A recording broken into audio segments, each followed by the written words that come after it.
China negotiated a peace deal between Iran and Saudi Arabia. I didn't know if you didn't know that they hated each other, they did. And there's a proxy war happening in Yemen between them. Now, this is a huge deal. Why is this a huge deal? Because, first of all, that Saudi Arabia and Iran are getting along together. Last time they were getting close to having diplomatic relations, Trump killed that General Soleimani, which then put a kibosh on peace talks, right? Because Israel doesn't want this. And that's why Trump did that, because Trump was a puppet of Israel. And so that's why he did that.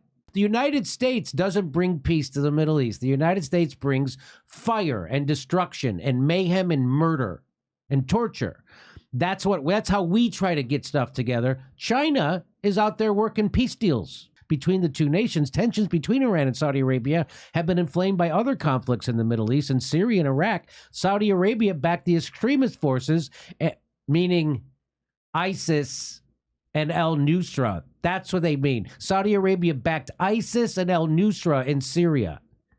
And Iran backed Syria. In Yemen, Riyadh has fought a war against the Houthis for nearly a decade. So then this just talks about when they almost came close to having a peace deal. And then that General Soleimani arrived in Baghdad airport January 3rd, 2020, with a diplomatic message for Saudi Arabia when he was killed by American drone strike ordered by President Donald Trump. That's why he at the behest of Israel. They wanted to kill him forever. Because he was going to make peace. That's exactly what they would do to Zelensky if he made peace. They would kill him. Wow. So some people disagree, of course, but this is a great thing, and it's bad for America because China's got a lot more influence now in the Middle East because of this.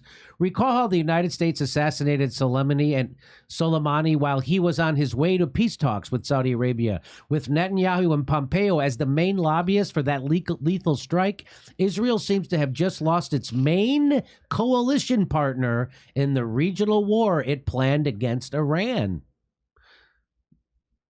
So Israel loses another partner in the war. So China's going to be the peacemaker now in the world, and the United States is the world's terrorist because we are. We're the country most other countries fear the most is the United States, and by a long shot. So again, there you go. Your country's being run by psychopathic murderers for money. And they don't care if they break other countries, and they certainly don't care if they break our country or wreck our petrodollar. That's what they're doing.